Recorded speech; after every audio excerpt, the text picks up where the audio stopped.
Ladies and gentlemen, it is the big one. I said that about England versus Scotland because, there was no guarantee of us playing Germany, but this is the one. This is Yeah. one of the biggest games in world football, whether it's club or international.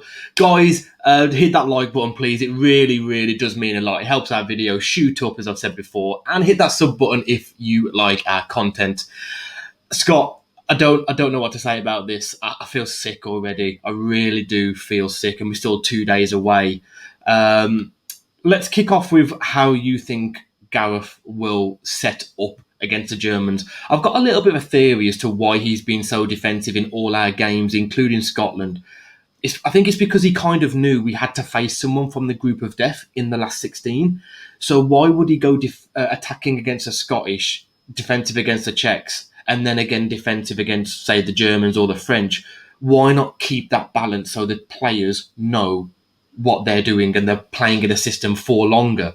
Would you kind of agree with that, or do you think it's just Gareth not really Yeah, knowing how it's to be changed? fair, you make a really good point there. I think you're probably spot on in that whether it is just Southgate being Southgate or not, it kind of makes sense. We're now the only team not to concede so far in the Euros, which is is a positive. And we said it before. We said it before with Southgate.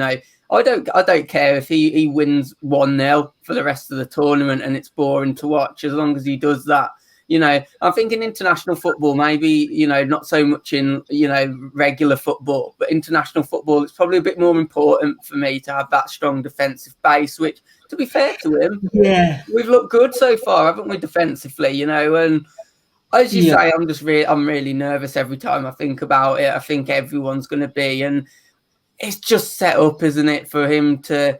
It's almost, we've entitled it on the thumbnail. It's time for revenge. You think of the Lampard one is the most obvious one as 2010, but Southgate himself, let's not forget that he missed that penalty against Germany, wasn't it, as well? So he'll be wanting it. He'll be wanting it just as much as everyone sat at home.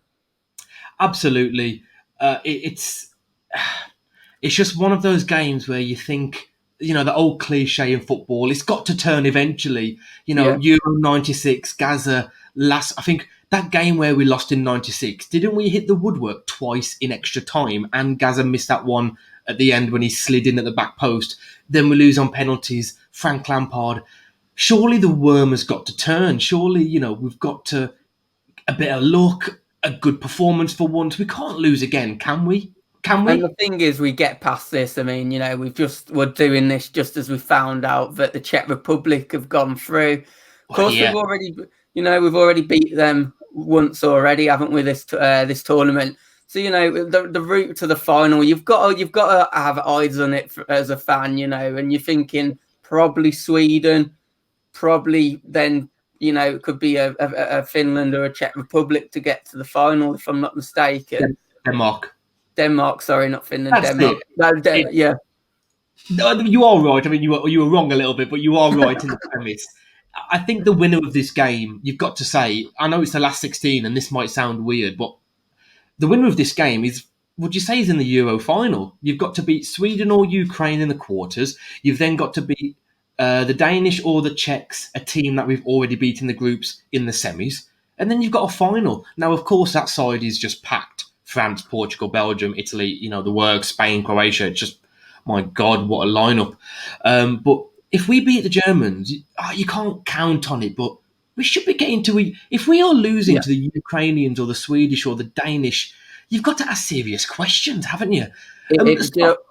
Sorry, I was just going to say it'd be our best opportunity. It's definitely our best opportunity. But at the same time, it feels like it'd be so England, wouldn't it? It'd be so England for us to go and beat Germany and doing it in whatever manner we do. And then you're not having it this time. Positivity only. I'm trying to be positive before the fact. That's what I'm trying to do. I can cuss Gareth out and cuss all the players out when we lose 3-0 on Tuesday, but right now, I'm positive. Scott, run through me with your lineup, because it is even me, if you know me, I don't rate Sterling at this level. I don't know if you can drop him. And this is me. I've already had to take an L on Pickford. We have to play Pickford. Have I got to take an L now with Sterling? Has he got to stay? What's your 11? I mean, if I run through my lineup, I'm going to start Pickford in goal, which is obviously common sense. Luke Shaw. I think you've got to go Maguire, Stones, Walker. I think that back four pretty much writes itself. The only thing there is the fact that I believe we should stick to a back four. Early on, it was suggested that Southgate might go to a 5, but now it's been reported that it'll be sticking with the 4, which I don't know why the English. Just as a quick one, I don't know why the English media keep on giving away our lineups. Like literally, you don't see any other nation doing that, any other journalists doing that. Why are we giving our own game plan up? It's ridiculous, isn't it? Just on that point, I'll let you finish your lineup because I am interested. I genuinely believe we know we have some of the worst media in the world. I know it's not as bad as some countries, dictatorships, but blah blah blah.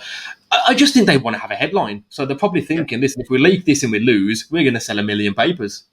Yeah, it definitely comes down to that, but it's a bit. It's just one of them, isn't it? I find it a bit pathetic myself. But anyway, carrying on with the lineup. You got Pickford, Shaw, Stones, Maguire, and you said Walker, didn't you? Yeah, got to go Walker. I think personally. I think you go for the standard 2 of. Oh no, you don't. I think you go Rice Henderson. Now Henderson, we can probably get 60 minutes out of him. I think you've got to start Henderson in that middle of the park with what he offers, especially experience-wise, leadership-wise as well. So then I suppose you move on to then the front. Obviously, you're going to have Kane starting up front, so it's that 3, which is the big question for everyone. Hold on. Who was your third in midfield? That's going to be the attacking mid that I'm going to move on to now, isn't it? What I'm saying is that 3 attacking that play, obviously, behind Just Kane. Behind, right. Yeah. So for me, you've got to keep Sterling. I think he's our only player that's scored so far. For me, he didn't have a terrible game the last game, and he's our only goal scorer. You've got to keep playing him. I do agree that. Yeah. It's one of them. He hasn't played brilliantly, but he's our only goal scorer. So what you're going to do? The next one after that for me, I think you play Grealish as the attacking mid, and I've got to start Saka. I really have. I think the pace is going to be important. Don't forget, Germany are going to have big moments in possession themselves. Having Saka, as we know, who can also do a great defensive job.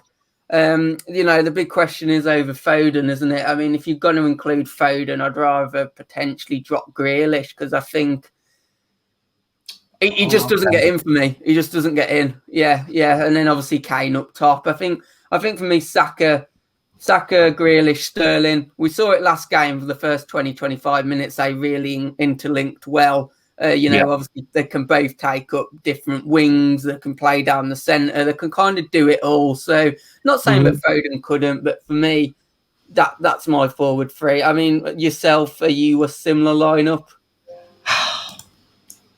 This is an exclusive sweet and sour soccer moment, guys. And if you followed this channel, then this is breaking news. I don't think I can disagree with that. I really don't. It's a first. I can't believe I'm saying this. I can't disagree with you. The defence speaks for itself. If someone wants to play Reece James, I'm not going to kick off, but I prefer Walker. I agree. I think if we can get 60 or 70 minutes from Henderson, that's massive. If you knew you were going to go to extra time, I'd bring him on in the 60 or 70th minute, but you can't guarantee that, obviously. I'd rather Hendo see out the game than start it if it goes to extra time. That attacking lineup, though, Saka. I think it has to be Saka. You can't drop a guy who's just been man of the match. Sterling's our only goal scorer. Kane is Kane, and Grealish is on fire. Guys, let us know in the comments. I think I've had to agree with Scott. Do you? Does everyone agree? Are there any players that have to play? Let us know. But Scott, score prediction. Let's finish it off quickly. Score prediction. Yeah, score prediction for me. I'm going to be positive 2-1 England. I think I joked about it last week. I said 3-0 Germany, but I'm going to go. I'm going to replicate you again. 2-1. Positivity. We love it. We're going to get 2-1. Through. We're going to head to the final.